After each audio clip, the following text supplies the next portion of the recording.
The sparkling and festive season is over, and January brings with it credit card statements showing the extent of our spending over the holidays.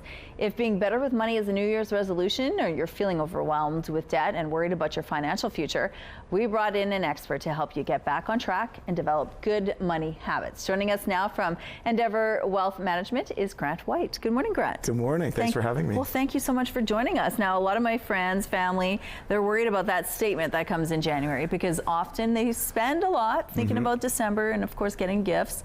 But then it's when January hits that you realize what you've done. Yeah, the bill comes due. It comes every year at the same time, too, so it comes due every single year. So what's the best way to, first of all, tackle that debt at this point? Yeah, you know, I think the best thing, one, is to plan ahead 2 months ago. But, you know, if it's given that that hasn't happened, or if it hasn't happened yet, the best thing you can really do is don't delay looking at it. Like, it doesn't do any good by burying your head in the sand. So face it head on. If you've got some bills to pay, take a look at what they are, and then start prioritizing what you need to do going forward. So, for example, if you've built up big credit card debts, credit card is the first thing you want to probably take down because it's high interest debt, as we know, and that's one of the things that should become a priority if you want to get off of that the hamster wheel. So how do you do that? How do you start? You know, it starts by, I mean, I'm not a huge budget guy because I think that really bogs people down because it's a lot of work. I would start by looking at where you, the money that you're spending, the cash that's going out of your bank account on a monthly basis that you really don't like. And then if you can divert that money towards the credit card bills,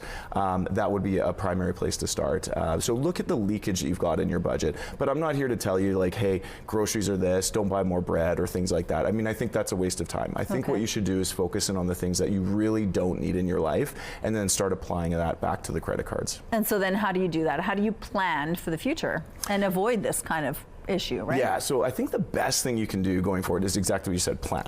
I'm a big fan of planning out the entire year, and I'm a visual person, so I like to have a big calendar that has my full year on it. Okay. And then I like to plan out all of the things that I want to do on that. So, you know, every month I want to have like a physical challenge, like a big hike or something like that I want to do.